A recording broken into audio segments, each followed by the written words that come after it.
Hello, this is Katie with Homeschool Chat, Preschool Edition, and today I'm going to talk about how to organize your preschool day. So let's begin with just a little bit of a review here, that your preschooler's attention span is 3 to 5 minutes times your child's age. So if you have a 2-year-old, your activity should be between 4 to 10 minutes as far as their attention span is concerned. And the attention span of a 3-year-old is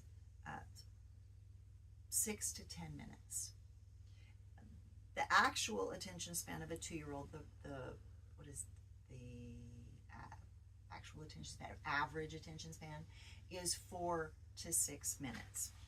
So we are going to talk about 15-minute classes.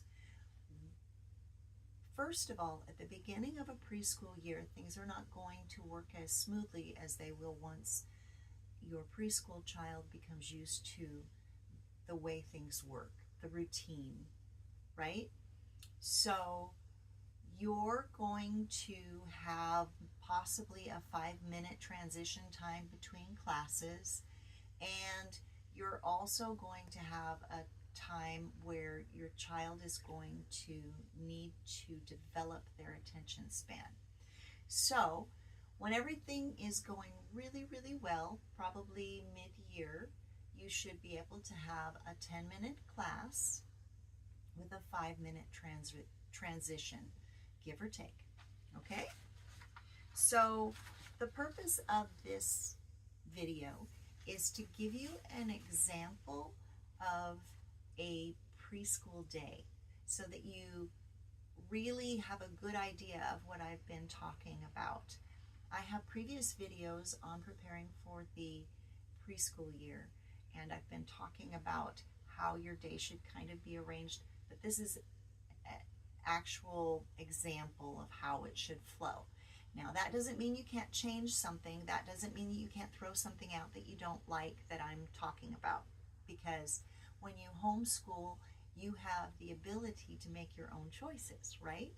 That's the beauty of it. So the routine or the schedule on the length of the day, I suggest a 2.5 or 3 hour length of day. If you need to have a 6-hour day, I suggest that there be a significant rest in the middle of the day. Now, when your child gets tired, you'll find that activity can be a help. Also, so activities such as physical activities can be a help, but also if your child is tired, depending on the child, just a rest. So activity that is restful can be helpful. And I'm saying this especially for the person that is expecting to try and get a preschooler to go through a 6-hour day. So we're going to put it all together. To start your day, I suggest that you have a 15-minute start the day section, right? So in the start the day section, I would have an attention getter, right? So this will be my attention getter for the day, and the color of the day is orange, and I have a little color book that or a colors book that I'm going to read. Oh, it's yellow. Yellow is the color of the day. Yellow is the color of the day, and B is yellow. So that's your word. And then the number of the day is 4. So then all throughout the day, I'm going to be talking about the color yellow, and then instead of, this has number 5 on this workbook as the letter, it will be 4. 4 will be our number of the day. Sorry, not letter, but number of the day. So, and if that's all you want to do for an attention getter, that's totally fine. Remember, you're the teacher, you're the boss, and This routine has to work for you or it won't be successful. So routine practices that you can do in the first 15 minutes are, you could do the Pledge of Allegiance, you could do a show and tell, so your child brings something to show you and tell you about. You could do a song.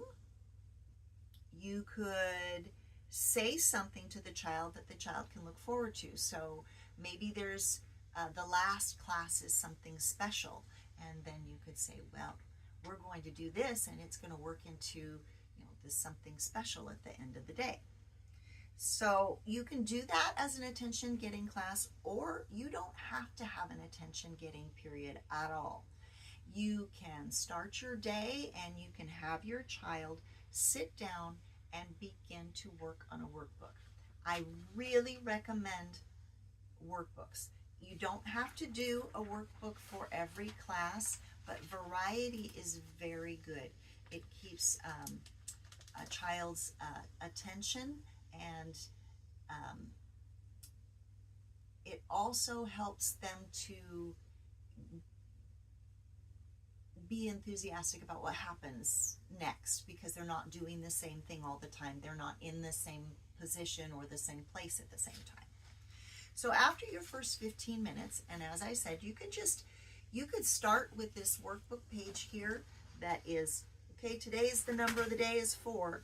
Here's our workbook page, and this is what we're going to start with. You could start that way if you wanted to. Then I suggest that you do another 15-minute class. You'll have a transition. We talked in the last video, I believe, maybe it was the one before that, about attention getting. So you'll have hopefully some sort of gimmick that you use to transition time, transition classes. And so the next 15 minutes might be a class on letters and reading. So to do that, be aware that you're helping your preschooler to develop their fine motor skills, and they will probably be tracing letters. So I think I have something here. Oh yes, I have this workbook that was so cool. It's a reusable workbook that I purchased, and you have a special marker, and then you can trace, and then as they get better, they can start to try to make the letter themselves. And then they circle, as far as reading is concerned, they would circle the sound that an A makes. So A makes the A sound in preschool. So you would you would circle airplane, and you would circle apple, and you would circle alligator. So those things would be in a 15-minute class. The other thing is that they have these packages of reading books that teach your child to read. You as the teacher might have to start off helping your child to read. In fact, quite certain. Sometimes there is an audio that comes with it. So you can start the child with the book and the audio. So the audio reads the book while the child turns the page and is kind of trying to follow along. But it helps better if the teacher's right there. And I would suggest that when you have a toddler and you're beginning to read, it's 3-letter words to begin with, or less. So then I would transition, and I would have a 15-minute class. So by 15-minute class, what I really mean is a 10-minute class with a 5-minute transition. Later on, what you're going to find is that the transition will go a little bit more smoothly, and maybe it's a 12-minute class, right? So then the next 15-minute class will be counting and numbers. So far, I've been in a workbook page to go over the numbers, and then I've been on a workbook page, and this can all be in one workbook if you want, that goes over a letter. And then after that, and you can choose, you don't have to do the workbook exactly the way they say. So I would have a letter and a number of the day, and I would have my child do that page, and eventually we get through the whole book. You can do it in the order that you, if you have a workbook, in the order that it gives, or you can do it another way. And if you're using a computer game, hopefully you really like the way they have that set up. But the way that I'm speaking today, this child has spent 30 minutes sitting and doing workbook pages. So then another 15 minutes would transition, and you would do counting and numbers. So I had a station set up in my kitchen where my child would use the entire refrigerator with magnetic letters and numbers. So she could spell words on the refrigerator. I had so many, and I loved the way this worked because as she got older, she could actually do sentences with the magnetic alphabet, and she could do math problems with the magnetic numbers. So you might have that counting and number class be partly someplace else and partly in the workbook. Then after that, I would do a 15-minute class of colors. So you can have a coloring workbook page and go over a few colors, or have since B is the word of the day, then maybe color a picture of a bee in yellow, right? So I would also do matching and patterns. You could do a coloring portion of that class. You could do a little YouTube show. They have those for each of the colors, and there's lots of different resources for that. And then I would probably choose that class to read a book about colors. And what happens is, I had a handful of books about colors, and over time the child learns everything by heart, of course, and that's what you want. You want your child to learn their colors so they would know that this is purple and this is green and so on. Okay, then 15 minutes later we would work on fine motor skills, wooden puzzles, or Lego building, or wooden block building. You could do a learn to dress doll. So this is a fine motor skill thing. So you've got your zipper and your button, and how to tie a shoe, which they don't usually do that until they're about 3, and all sorts of things, snaps. So you could have them just play those types of things. Folding, scissor skills, gluing and cutting. I tried really hard to find one of my old workbooks for the children that had cutting skills. You can purchase it on Amazon, I know, but I loved that so much, and the kids were very entertained by it. It was a game to them. Fine motor skills, drawing, writing, coloring, playing the piano, playing other musical instruments. Just 15 minutes of something like that. Then I would have 15 minutes of snack time. I think that when my oldest was in preschool, she was at an actual preschool location, and I was working full time. But it was a co-op, and I remember helping, and I remember that their snack time was 20 minutes. So if you want to, change anything like that, that's totally fine. 15 minutes I would do of a specialty class time, and you could use some of the other examples that I just said, or you could do playing to mimic real life. You could do stations if you wanted to. A balance toy. You could do the inside play stations things. So you could do a balance toy, a sit and spin toy, Hot Wheels car station, or you could do you could play in a tunnel for a specialty specialty time, right? So then the next 15 minutes would be group time. Now, we talked about in one of the past videos how important it is to do group time, even if it's one teacher and one student, because that student needs to learn social skills.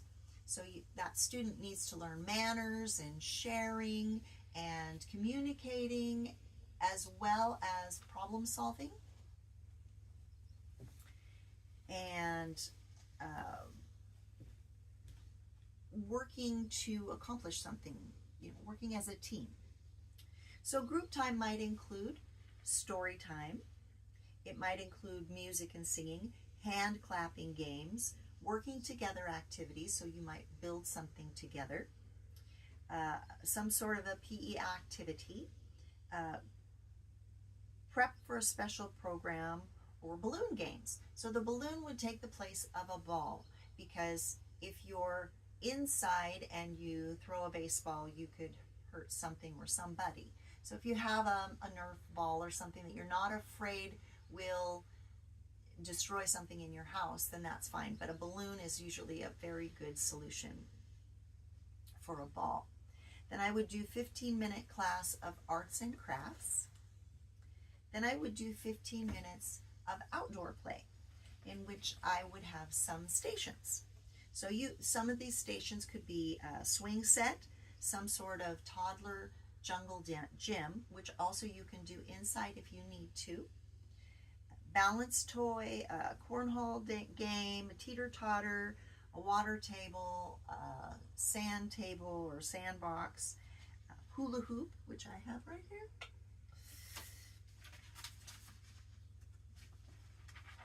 So that might be the end of your day. Now again, you can rearrange these any way that you want. You can make it work for you, and you can also have a balanced learning experience for your child. So I have shown ideas for 10 activities in your preschool day, which equaled 2.5 hours. So basically 10 classes. You can make your school day any way you want it. I suggest that you use workbook pages for a child for letters, reading, numbers and counting, matching and patterns, coloring, scissor skills, and writing. It just makes it easier. If you want to use computer games, it's totally up to you. You're the one that's doing the class. Adjust as you want.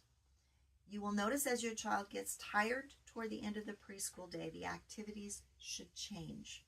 So resting activities might be story time or TV time. So TV time shows like Mr. Rogers' Neighborhood or Little Bear or Franklin. Rejuvenating time would be snack time. Possibly like picture book reading time. Active activities require less concentration. So those are good as your child starts to get tired. So outdoor play, indoor play. Give your child more to look forward to at the end of the school day than at the beginning of the school day. So they have anticipation. Remember, homeschool can be done any way that you want, and you have to do what works for you. So I have demonstrated classes that represent a balanced day. That doesn't mean that this is the only way to do it. You do it the way that works for you. That is all I have for today. I hope I've helped you, and I hope that you are encouraged. Thank you so much for joining me. Please check out more videos that I have available under Homeschool Chat with Katie. Thank you so much. Have a blessed day. Bye-bye.